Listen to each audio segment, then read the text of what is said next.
What is up, Bngrz? Today's video is about multi-layer basses. Since the massive success of our Marauda video, I wanted to go a little more in-depth about TEAROUT and how to achieve more complex basses. I figured out Eptic and Marauda's track would be a great example of that kind of bass. I leave a link to the presets and the project file in the description, so please consider subscribing and liking the video.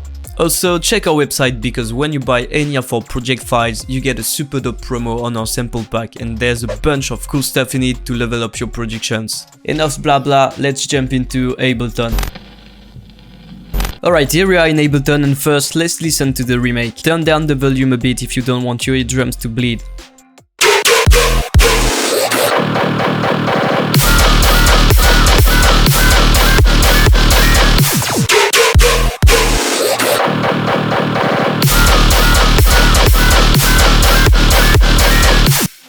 Alright, this is the bass we're gonna remake.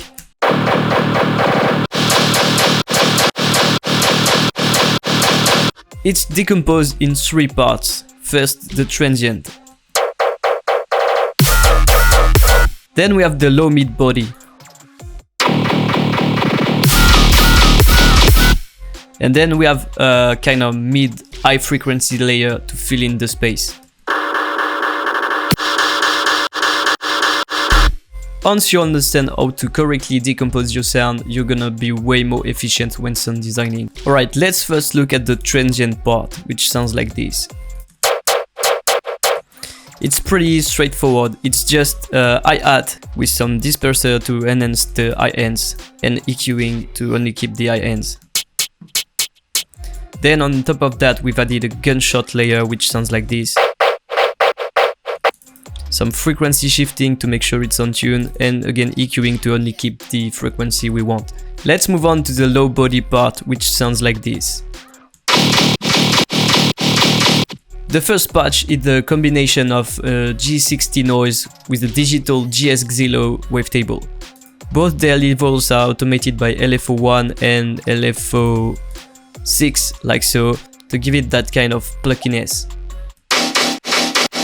I wanted more resonance in the sound, so I used all passes filter and automated the cutoff with LFO3 like so the pitch kind of shift when it plays. Then I automated the mix with LFO5 like so the filter only plays when I want.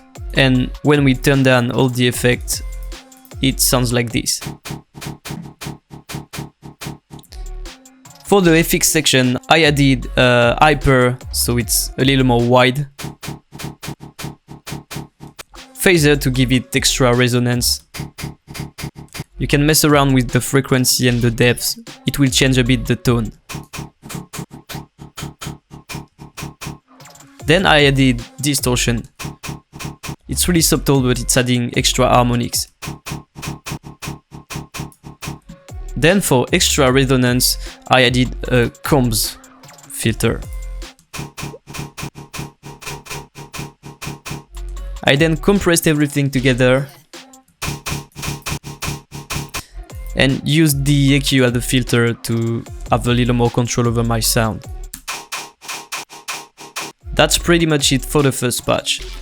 Then for post-processing, it's just our disto chain and some EQing to get rid of low frequencies and harsh frequencies.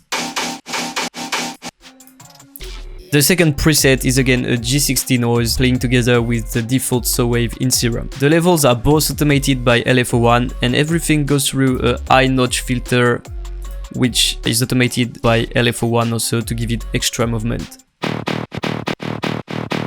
In the FX section, I've added a downsample distortion. It's really subtle, but I thought it gave it a cool tone, so try experimenting with and without it. Then I added an all passes filter and automated the cutoff with LFO2 like so to give it a noisy attack. Make sure to play around with the cutoff of your sound so you get a tone you really like. Then I added a compressor to glue things together, and an extra EQ that I used as a filter to shape the sound even more. For post-processing, it's again our disto chain, and we could add an extra EQ to get rid of really low frequencies.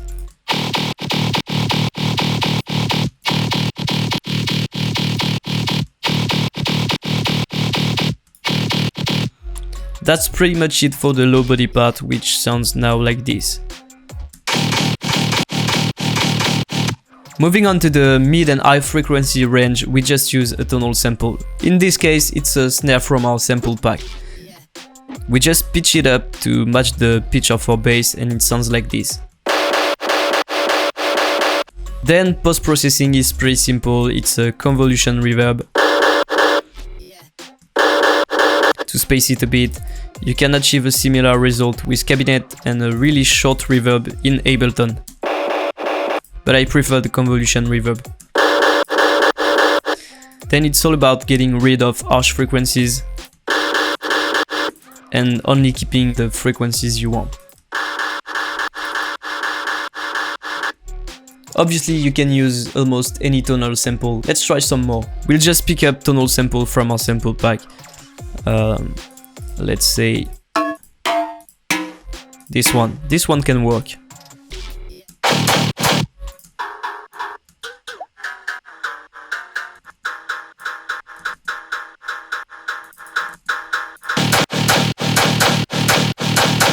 You can experiment this technique with almost any sample you like.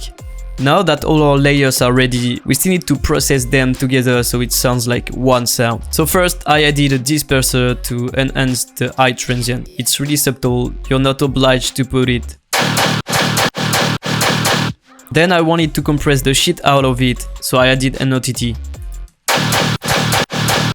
For extra transient I even more compressed the sound with a really fast attack. And then it's all about EQing, getting rid of unwanted frequencies, and you should end up with something like this. To add extra energy to the drop, you can add a background bass which sounds like this. It's a virus wavetable on sync full window mode. Then you can automate the coarse pitch to do weird things like this. And the sync as well. Just distortion in FX, no filters, add some more distortion, frequency shifting, erosion, and EQing. Then create a really simple sub patch with some harmonics, saturation, and EQing. Lay down some drums from our sample pack, and it sounds like this.